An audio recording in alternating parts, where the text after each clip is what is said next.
네, 우리 보령 시민 여러분 반갑습니다. 이재명입니다.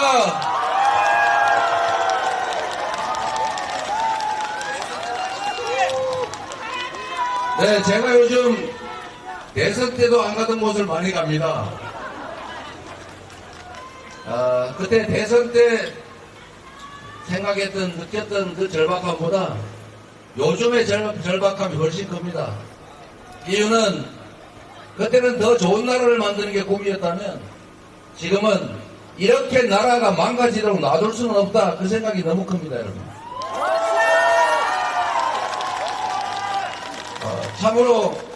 참으로 안타까운 일입니다. 우리 국민들께서는 더 나은 세상을 만들기 위해서 선택하셨을 텐데 그 결과는 지난 2년 동안 지나고 보니 경제, 민생, 외교, 안보, 민주주의까지 좋아진 게 하나도 없습니다, 여러분. 이렇게 만들 줄 누가 알았겠습니까? 그런데 여러분, 이런 상태를 방치하면 더 나빠지지 않겠습니까? 이제라도 멈춰 세워야 하지 않겠습니까? 바로 4월 10일에 여러분이 하신 일입니다. 이 나라의 주인이 그들이 아니라 바로 우리라는 사실을, 정치 권력, 정치는 모두 오로지 국민과 국가를 위해서 작용해야 된다는 것을 우리가 보여줘야 하지 않겠습니까?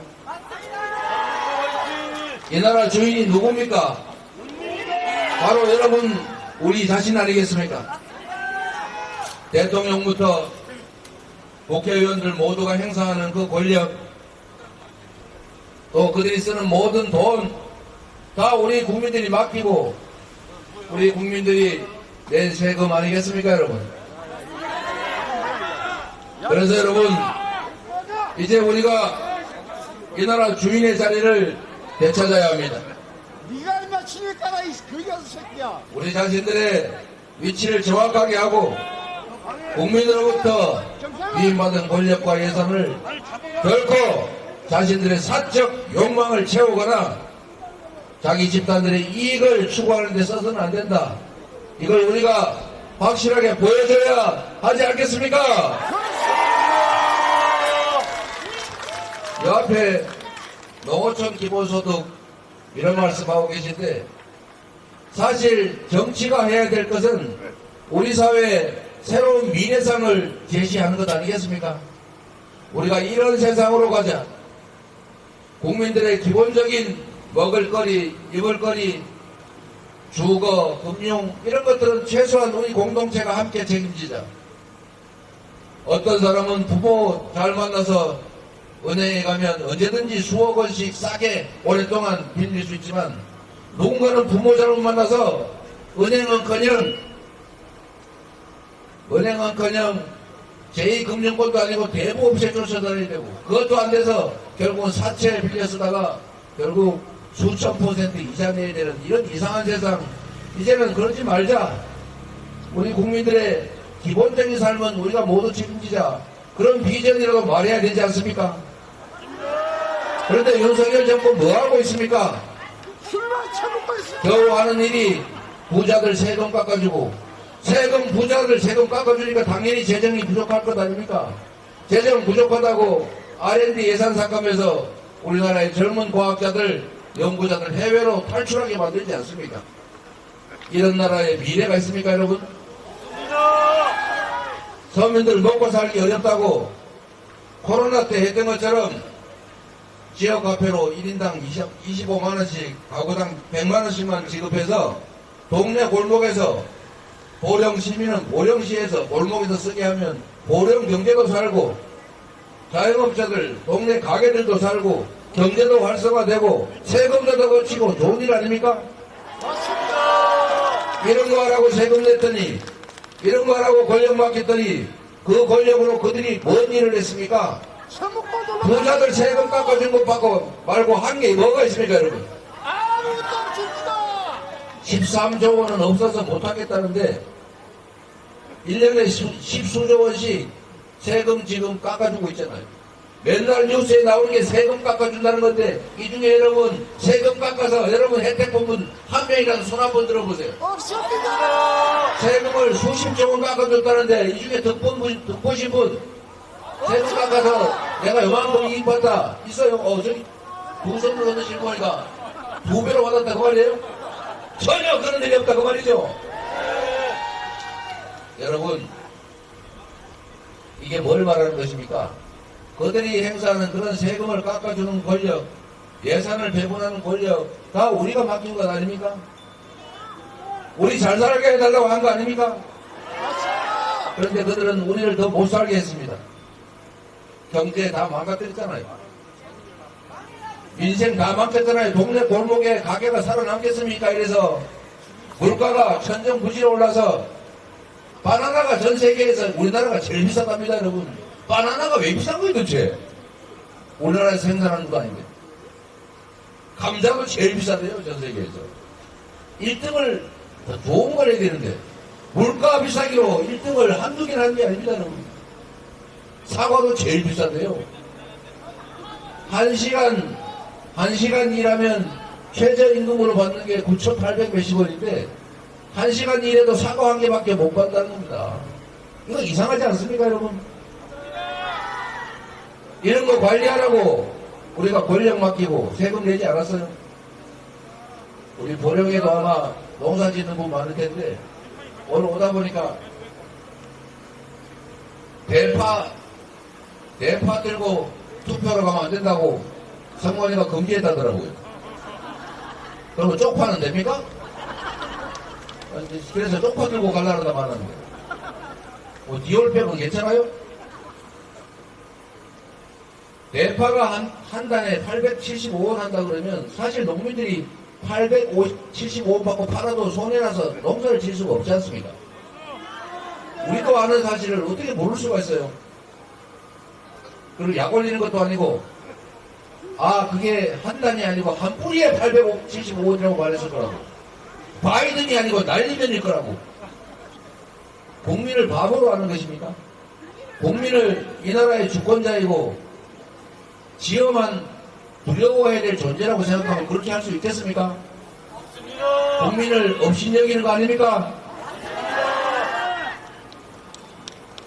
주인을 업신여기는 대리인 일꾼들은 혼을 내줘야 합니다, 여러분. 나빠서가 아니라 잘하라고 혼을 내야 되는 것 아닙니까? 윤석열 정권이 잘 돼야 나라도 잘 되고 우리들의 삶도 좋아지지 않겠어요? 혼내기 위해서 혼을 내는 것이 아니라 잘하게 하기 위해서, 성공한 대통령 되게 하기 위해서, 성공한 윤석열 정부 되게 하기 위해서라도 이번 4월 10일에는 반드시 엄정하게 책임을 물어야 하는 것입니다, 여러분.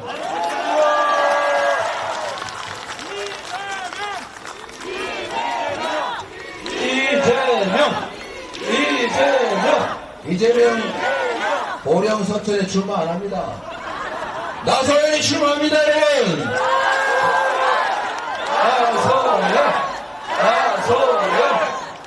나소연. 여러분, 나소연 군수가 보령 출신이 아니라서 잘 모르실지 혹시 모르는데, 서천 군수 정말 잘하지 않았어요? 소문으로 들어보지 않으셨어요? 제가 이분이 서천 군수할 때 제가 시장을 같이 했는데 제가 꽤 일 잘한다고 칭찬받았습니다만, 제가 우리 나소연 군수 일하는 거 보고 정말 감탄을 했습니다. 정말로 꼼꼼하고, 공직자한테 가장 중요한 덕목은 성실함과 충직함이에요.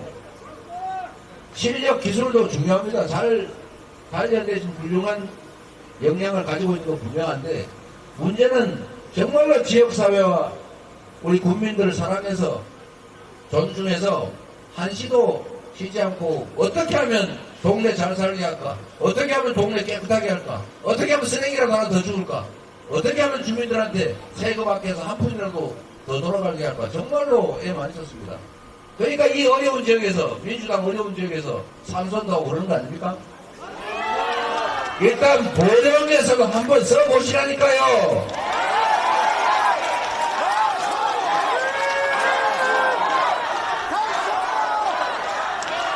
제가 보증하는데 사람으로는 나란 일, 우리 공동체 일을 맡기기에는 이런 훌륭한 자원이 없습니다, 여러분.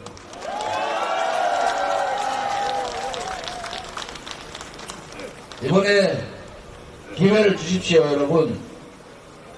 정치인들은 엄청난 권력을 행사합니다. 예산도 지 마음대로 쓸 수 있는 게 엄청나게 많아요.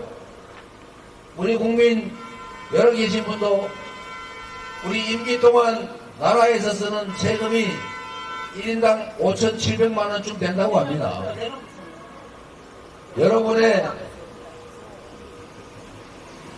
여러분의 살림을 5,700만 원어치 대신 해줄 사람을 뽑는 거예요. 정치인 공무원들이 일 똑바로 잘하고 정신 차리고 예산 낭비 안 하고 정말로 아껴서 국민들을 위해서 잘만 하면 이 나라가 얼마나 좋아지겠습니까? 순식간입니다, 여러분. 이렇게 2년 동안 순식간에 나라가 망할 수도 망치는 것 똑같이 확 좋아질 수도 있는 게 바로 나라 살림입니다. 나소열 경쟁을 한번 시켜보세요. 맨날 똑같은 사람 뽑아가지고 잘해도 못해도 계속 그 사람 시키지 말고 한번 이 사람도 시켜보고 저 사람도 시켜보고 잘하는 사람 한번 더 시켜주고 이래야 열심히 하지 않겠습니까?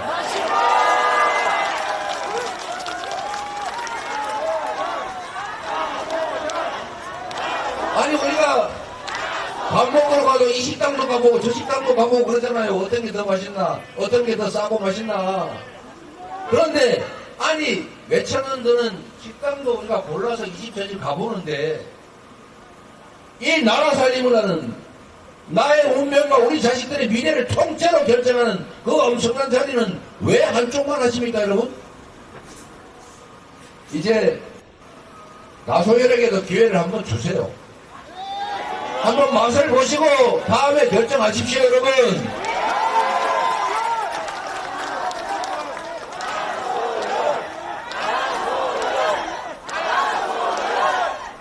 그리고 여러분, 여기 무슨 여론조사인지 뭔지 하는 거 보니까 왔다 갔다 하는 것 같더군요. 이제 여론조사는 의미가 없습니다, 여러분. 오차 범위 내에 들어있기 때문에 안 맞는다 그 말이에요. 비슷하다 그 말이에요. 결국 결론은 투표하면 이긴다. 투표해야 이긴다. 포기하면 진다. 아주 단순하지 않습니까? 대통령 선거에도 4명 중에 1명은 투표를 하지 않습니다. 국회의원 선거는 10명 중에 6명, 3명 중에 1명 이상이 투표를 하지 않아요. 결국은 지지하는 사람들, 판단한 사람들 중에 누가 더 많이 투표장으로 가느냐로 승패가 결정납니다. 여기 계신 분들도 내 한 표 열심히 찍어야지 당연히 그러시겠지만 그걸 넘어서서 전국에 있는 우리 민주당 후보들 좀 찍어라. 포기하지 말고 투표해라. 이렇게 해주시면 전국에서 민주당이 이길 거고 그것은 곧 민주당이 아니라 여러분이 승리하는 것입니다. 이번 정권에 경고를 해주는 것 아닙니까? 책임을 묻는 것 아닙니까, 여러분?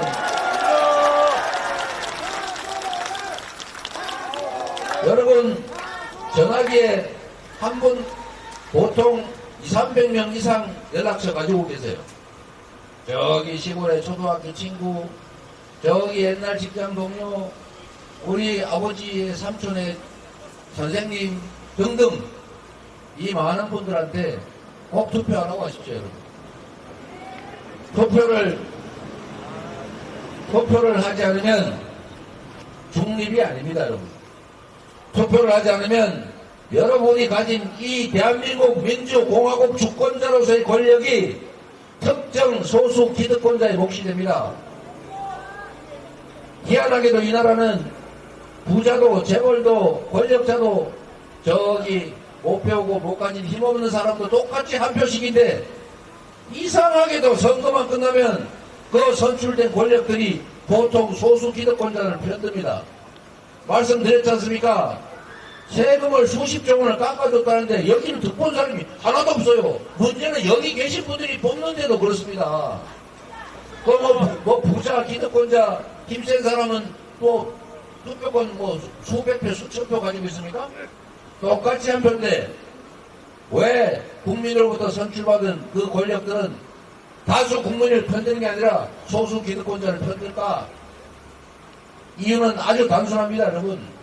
투표를 포기하기 때문에 그렇습니다. 투표를 포기한 건 중립지대가 아닙니다. 포기한 만큼을 누군가가 차지합니다. 그게 우리 사회의 기득권자들입니다. 누군가가 자꾸 그렇게 얘기하죠. 투표 포기해라. 무슨 정치 저 나쁜 놈들이 하는 거다. 정치 혐오, 정치 무관심을 자꾸 선동합니다. 자세히 보십시오. 그런 소리 하는 집단, 그런 소리 하는 사람들이 결국 이 사회의 기득권자들입니다. 원래 정상적인 사람들이라면 이렇게 말해야죠. 당신의 신성한 주권을 포기하지 마세요. 우리가 모두 참여해야 정치 권력이 우리를 편듭니다. 그래야 주인 노릇합니다. 주인 노릇해야 주인 대접받습니다. 이렇게 말해야 정상인데 희한하게도 정치 나쁜 거야. 까마귀 노는 곳에 백 노는 가지 마. 우리는 선량한 사람이니까 저 나쁜 놈들이 하는 거 정치에 관심 갖지 마. 이렇게 말하지 않습니까, 여러분? 거기에 넘어가면 안 된다 그 말이죠. 여러분, 선거 투표 주권을 포기하는 것은 여러분이 대한민국 주권자로서 가진 권력을 포기하는 것은 여러분의 인생을 포기하는 것과 다를 바가 없습니다. 여러분의 남은 인생, 여러분 자녀들의 그 긴 미래, 개인적으로 열심히 노력하는 것이 잘 사는 길이기도 하지만 공정하고 투명하고 기회가 많은 제대로 된 세상을 만드는 것이 바로 행복하게 사는 길입니다. 그건 결국 정치가 하는 것입니다. 정치는 결국 여러분들이 뽑은 사람들이 합니다. 여러분의 인생을 책임진다. 내 자식들의 미래를 책임진다. 이 나라 운명이 지금 이 순간 내 손에 달려있다고 생각하고 4월 10일에는 포기하지 말고 다 참여해서 반드시 여러분 스스로 승리하시기 바랍니다.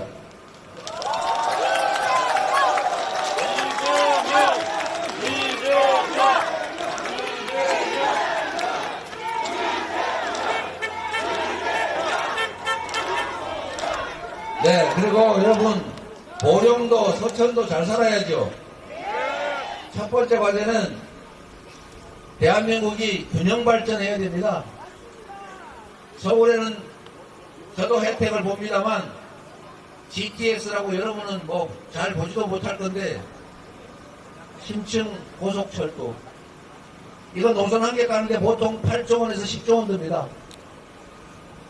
보령, 서천, 충남 이 지방에는 조 단위 예산이 편성되는 경우가 거의 없죠.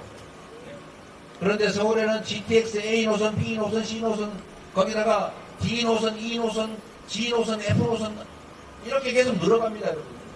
한 개당 8조 원에서 10조 원이 듭니다. 여러분 왜 서울 수도권에는 이렇게 대대적인 투자가 이루어질까요? 물론 서울 집중 정책도 있습니다만 또 하나의 요인이 있습니다. 정치인들이 거기는 극렬하게 지역 발전을 위해서 뜁니다. 이 수도권에는 보면 실제로 경쟁을 하기 때문에 국회의원들이 동네 무슨 주차장 만드는데 저도 소위 제1야당의 당대표라는 사람이 결국 동네에 가가지고 야, 이 주차장 이거 국비 교부세 얼마 20억이라도 받아와. 그래서 온 동네 쫓아다니고 저기 어디 무슨 학교에 그 나무 전지하는 거 있어요. 이런 거 교육부 예산 그거라도 어떻게 좀 해봐. 그 전철을 갖다 동네마다 역을 만들겠다고 난리를 칠 정도입니다. 무슨 말이냐? 정치인들한테 경쟁을 시키니까 정치인들이 주민들을 위해서 혜택 보는 일을 안 하면 살아남을 수가 없어요. 그런데 한쪽만 계속 뽑으면 뭘로 열심히 합니까? 자기가 가진 권력으로 자기 뱃속 채우기도 바빠 죽겠는데 뭘로 주민을 동네를 챙기겠어요? 지역사회가 발전하려면, 보령이 발전하려면 정치인들한테 경쟁을 시켜야 합니다. 잘하는 사람을 상을 줘야 진짜 열심히 한다니까요. 학생들 잘못합니다. 그리고 여러분, 제가 여러분들한테 희망삼아 한 말씀만 더 드릴게요. 여기 농어촌 기본소득이라고 있죠. 제가 경기도에 있을 때 전국에서 지금 시군들이 인구가 줄어들어서 지금 지방이 없어진다, 소멸한다 이런 얘기하죠. 고령 서천도 좀 그런 경향이 있지 않습니까? 인구가 감소하잖아요. 더군다나 출생률도 낮아요. 나중에는 이 도시가 사라질지도 모릅니다, 여러분.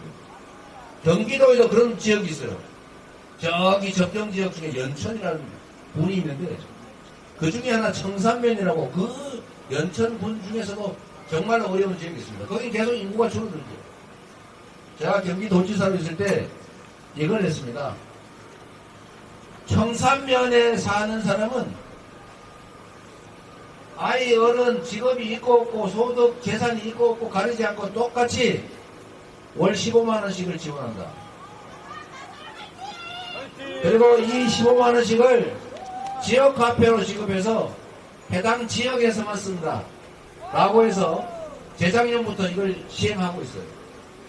청산면이 놀랍게도 월 15만원 때문에 인구가 늘어나고 있습니다, 여러분. 동네 뭐 미장원, 이발관 이런 거 가게도 생긴대요. 그 사람들이 받은 돈을 그 동네에 써야 되니까 그 동네에 가게가 안 생길 수가 없는 겁니다. 그거 예산 엄청나게 많이 든 것 같습니까? 별로 안 들었어요. 60억이나 70억밖에 안 들었습니다. 또 하나 이런 예도 있습니다, 여러분. 저기 남쪽에 석으로만 만들어진 군이 있어요. 아시는 분 있을 텐데 신안군이라고, 신안군에서 오신 거예요. 신안군이라고 석으로만 만들어진 군이 있는데 여기는 인구가 쭉 줄어들 수밖에 없죠. 그런데 최근에 신안군은 인구가 늘어나고 있어요. 왜 늘어나냐? 신안군은 바닷가가 많죠. 바닷가가 많으니까 태양광 발전을 하는 겁니다. 해변에 태양광 발전 시설을 깔아가지고 그 태양광 발전에서 나오는 이익을 일정 부분 지역 주민들한테 나눠주는 거예요. 그러니까 지금 가구당 많게는 250만원까지 지급한다고 합니다. 조금 지나면 가구당 500만원 정도를 지급할 수 있다고 해요. 그래서 지금 신안군으로 주민들이 전국에 이사를 가가지고 인구가 늘어나다 보니까 너무 빨리 오면 안 된다. 그래서 신안군이 30대까지는 오면 바로 지급하고 40대는 오더라도 1년 후에 지급하고 50대 이후는 3년 후에 지급하고 이런 식으로 통제를 하고 있다고요.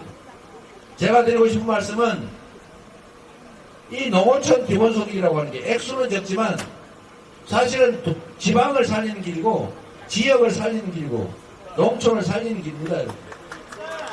큰 돈이 드는 게 아닙니다. 마음만 먹으면 얼마든지 할 수 있어요.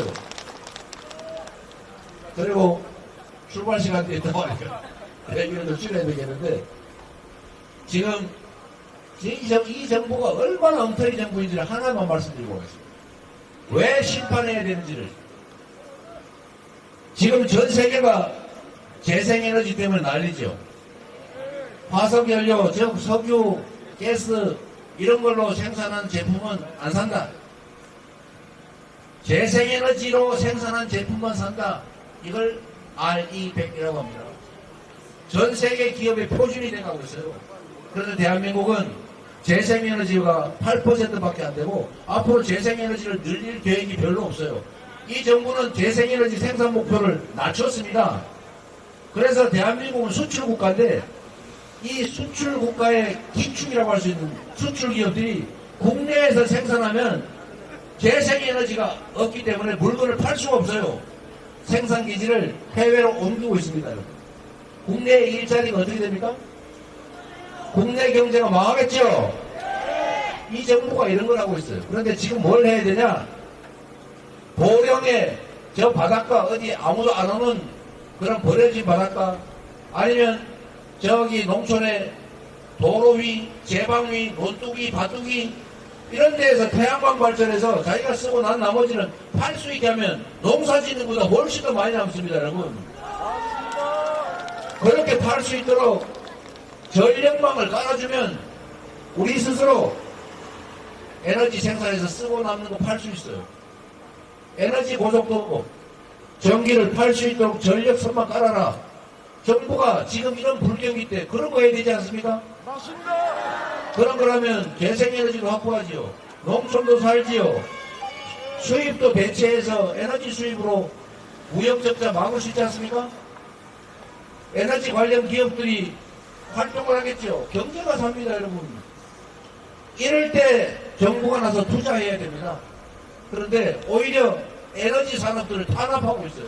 맨날 수사만 합니다.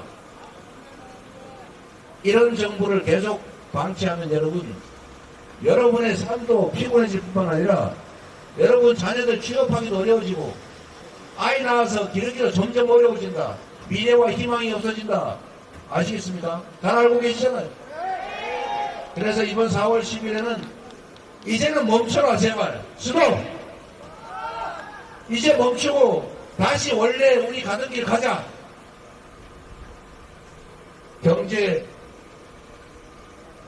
경제가 제대로 살아있는 기업들이 제대로 수출할 수 있는 그런 경제 선진국으로 평화로운 나라로 안전한 나라로 자유롭고 평등한 민주적인 나라로 다시 가야 되지 않겠습니까? 여러분이 나소연을 손 꼭 잡고 나소연을 활용해서 여러분이 승리하시고 여러분이 이 나라 주인임을 증명하십시오. 고맙습니다. 응원합니다. 그리고 나소연 꼭 부탁합니다.